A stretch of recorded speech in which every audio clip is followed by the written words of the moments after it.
Octopath Traveler 2 is incredible. We talked about the review scores of the game a couple weeks ago. It has an 84 average right now, and at this point, when I did my review roundup, it was like an 86, 87.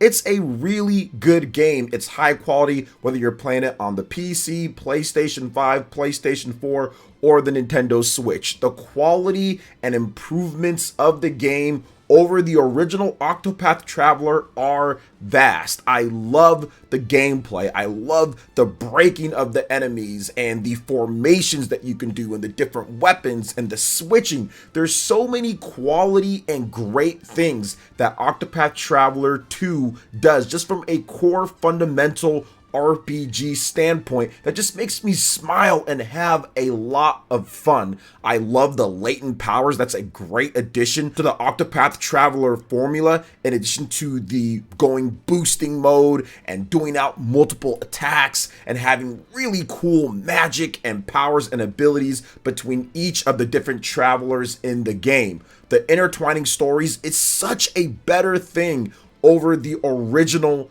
game. It really does bring that cohesion better than what the original game did, because the original game didn't really do much at all in that sense, and you kind of just were going around with people that were mute in different stories. But now with those intertwining ones, it makes the game even better. It's innovative as well. There's small little innovations like being able to run to be able to increase the encounter rate, or walking or just jogging, I guess, in order to make it to where there's not a lot of encounters, so you can kind of pace how you go about the world and how much you fight. There's just awesome things in this game. The graphics are fantastic. The presentation is superior when it comes down to a game like this. It's quite possibly the best pixel-based style old school RPG that I've played in the modern day. I love what they've done with the fonts and also the UI and the easy to track stats and abilities. It's a very simple, but also can be a bit complex when you're going through different things. They have info to where that can pop up, or you can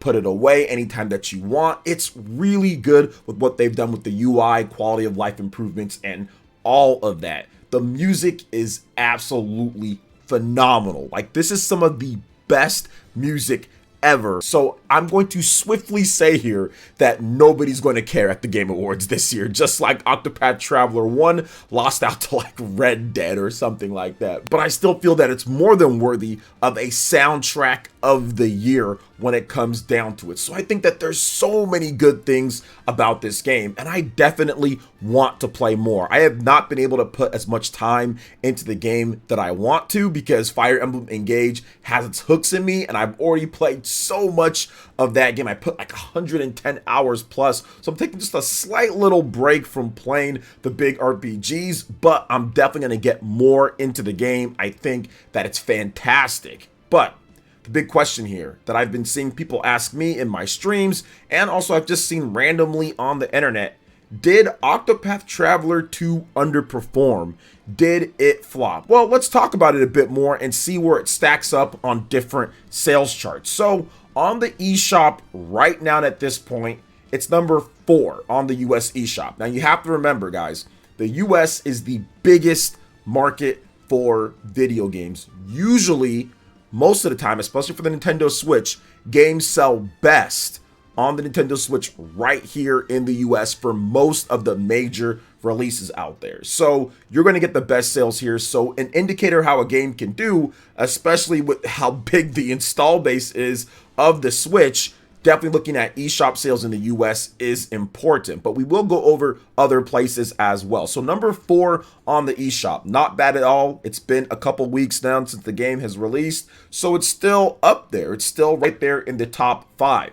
Now, next up is the Japanese eShop charts. Nintendo has a massive install base in Japan, and yes, eShop sales compared to physical sales are not the highest ratio out of any system out there, but they're still out there. Like, it's still enough to say that it is a factor. So in Japan, Octopath Traveler 2 is actually number 2 on the eShop, right behind Kirby. So it's doing well. US and Japan, 2 of Nintendo's biggest regions for video game sales. It's right there in the top 5 for both of them, being number 2 in Japan. Now, pretty good, right? Let's see how it stacks up on Amazon in the US. Now, once again, physical sales is Nintendo's wheelhouse. Nobody sells more physical games when it comes to the major manufacturers than Nintendo. So it's always a factor with Nintendo with physical sales, and places like Amazon, which has blown up since the pandemic for video game physical sales. So let's talk about this. On Amazon, it's number 7 on new releases. Now, if you go through other things, there's some other stuff, but for the most part, number 7 on new releases. Not bad at all. Not the best, and we're just talking about video games. We're not including like the different digital cards and systems and stuff like that. We're just talking about games itself. So number 7, not too bad there. Definitely would have liked to seen it a bit higher, but at the same time, not a terrible spot to be in. Now on Amazon Japan, we have also new releases number 7. So once again, pretty good. And Japan doesn't have all the digital cards and stuff, all that when it comes to their new releases. But number 7 physical, number 2 on the eShop, number 4 on the eShop in the US, number 7 for new releases on Amazon in the US. So not bad altogether there. Now on Amazon Japan, best sellers, which is the best selling games hourly, it's number 12. So once again, pretty good as well. So far, nothing underneath the 15 range or so outside of bestsellers on Amazon US, where it's definitely far down the list, which is not a good sign there, but still doing pretty good on new releases. Now, Amazon France. I did want to include Europe in this. France is one of Nintendo's biggest regions for games, so I did pick them, and they are number 41 on new releases. So not doing good in Europe, I would presume. France is usually where you can tell, okay, are things going okay for Nintendo there?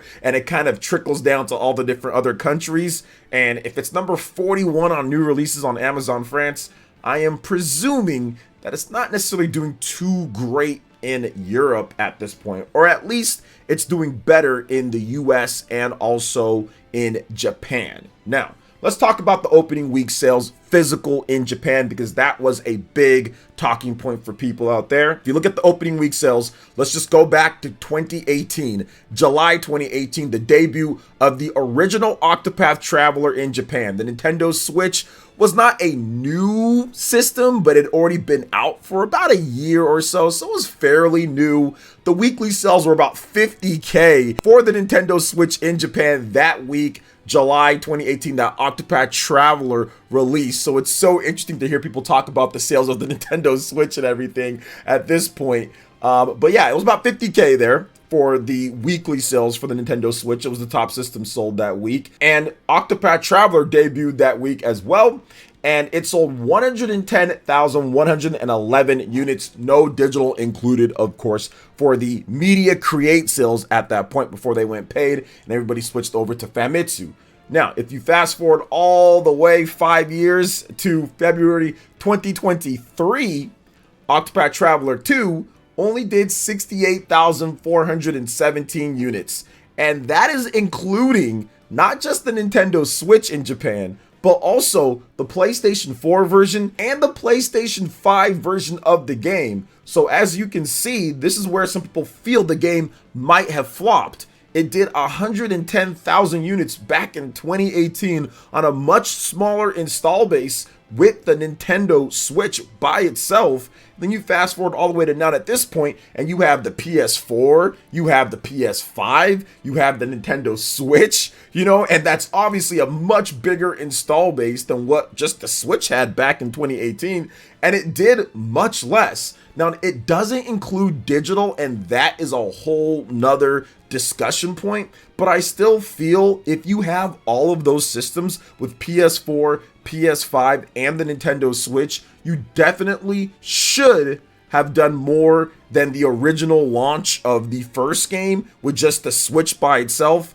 in its first year and a half or so on the market, right? Like the Switch didn't have a massive install base in Japan at that time. It was getting bigger, of course, because Switch was doing well, but it was nowhere near as big as what the Switch has right now. And of course, the PS4 and the PS5 combining all of that. So I do think if you're looking at it from the physical games perspective, they absolutely underperformed there. Now, there's a variety of reasons why it could have underperformed. I think that competition definitely played a part into that, but I think that the increased install base should have negated that a bit. It shouldn't have been to the point to where it's like, okay, it's so much lower. It should have been closer to what it was at the launch of Octopath Traveler 1. So if they did over 100,000 units with all the different systems combined, I think it wouldn't look so bad. So I do feel that it underperformed a bit. I don't think Square Enix expected it to do opening week physical sales only 68,000, not including digital. Now, if you include digital, that could easily be 100,000 units, but the digital uptake in Japan isn't as accelerated as places like Europe or as places like the US. And we're talking about PlayStation and Nintendo Switch fans that are mainly buying physical games. Physical games still sell more when it comes down to it. The split isn't as high here in the US and of course in Europe. So I do think that it underperformed a bit there. But overall, did the game flop? I don't think it flopped per se. I think that the game did okay. It absolutely could have been better, but it goes back to what I said about Square Enix and some of their marketing, and also what one of the developers, I think it's behind Raincode. Yes, Raincode, that game that's coming out, where he said that when you focus on one platform for certain AA type of games, it can actually be more of a benefit than doing it on multiple different platforms, because then you get more of Nintendo's direct support. They'll put the game more in their shows, they'll talk about the game more, they'll advertise the game more for that style of audience, right? It's not the biggest AAA type of game, so you don't have to necessarily worry about reaching all of those AAA fans. But if you put it on one system, then it gets more of that focus. And I think that I saw Octopath Traveler 1 with Nintendo's promotions a lot more than I saw Octopath Traveler 2 with Nintendo's promotions. They talked about it, I think it was revealed at a direct, and I think they talked about it again with the demo, but it just feels like Octopath Traveler 1 was shown so many times at that initial event and then multiple times on their channel, and it was an exclusive and people were kind of hyped about it. So I do think that extra Switch exclusive hype type of thing might have hurt it a little bit, in addition to some of the competition that came out the same week as Kirby and Yakuza Inshin and other type of big games. So there is also that. But I also feel too that they took too much time between the first game and the sequel. For a AA style of game, you kind of have to do it like Atelier Ryza. You got to have like games every 1.5 years or so to really capitalize on the momentum of that. I think that they took a little bit too much time coming out with Octopath Traveler 1 and Octopath Traveler 2. 5 years for a AA style of game. I think that's a little bit too much. Maybe it should have came out 2 years ago or so, but they're doing other HD 2D games with Triangle Strategy and Live Alive and other titles. Yes, some of them were different developers, but it's still Mr. Asano leading up everything with the HD 2D engine and the budgeting that they have. So I think that it makes sense why it took as long as it did. I just think that it could have hurt it taking this long to come out, along with a multitude of other factors. But overall, I think the game is going to sell well. In the long term, the game is going to sell well. I think the game is going to do a lot better with some price drops too. If this game is $39.99, I think that is so much better for people to go out there and just say, okay, I'll try it out with the review scores that it has. You also have to look at it like Metroid Prime. I think that that game took a lot of people's attention right there in February with the Nintendo Direct and everything. People are like, all right, Metroid Prime Remastered. Most people haven't played that game. It's $40 for a game that looks that good and rated that high. I think that also took a little bit of the hype, a little bit of the money in terms of where Nintendo fans are spending and what's going on, along with the other big evergreen games that Nintendo has. So really, there's so many different things that you can talk about why it kind of chipped away at that. But like I stated, I don't think it's a doom and gloom situation, and I don't think the game super flopped or anything like that. I just personally feel that once there's a few more price drops with this game, you can get it for $39 or $49, you're going to see sales definitely stay steady across the board. It's going to be more steady across the board and continue to do okay. I also feel, though, it was a mistake to not have Octopath Traveler 1 on the PlayStation 4 and also on the PlayStation PlayStation 5. I think that a lot of PlayStation fans were like, well, I haven't played the game, so it's Octopath Traveler 2. Do I need to play the first game? Maybe I don't have a Switch, or I don't have a PC or Xbox to play it. I'm just not going to worry about it at all. So the fact that they didn't even bother to port over the first game, that's not really going to get PlayStation fans excited. And I looked up the PlayStation stats for Octopath Traveler 2, and they're not very good. It's not selling great here in the US on PlayStation, or in Europe, or even in Japan. The sales were much lower on the PlayStation side of things, so it's not doing great there. But I expected that, considering they didn't get Octopath Traveler 1 on the PlayStation 4 or PlayStation 5. So I do think that there were some mistakes made, but at the same time, it is what it is. I don't think that Square Enix cares too much, especially this year with multiple Final Fantasy projects about to take off here in Japan and worldwide. Final Fantasy 16 and also Final Fantasy 7 Remake Part 2. That is going to be huge for them, you know, so I think that they're really focused on those two games at this point, and this was just kind of a nice little bonus or extra for the hardcore HD 2D fans, hardcore Octopath Traveler fans out there, and a good game that should make their money back and then some in the long run. So what do you guys think about this? If you haven't checked out my Octopath Traveler 2 review roundup that I did, make sure you check it out. A lot of people are watching that, over 40K plus views on that one. So if you want to hear more about what the critics are saying about the game, check out that video. I'll have it linked for you guys in the description and also right here on the screen. Thank you so much for watching, and we'll catch you guys for the next video. Peace out.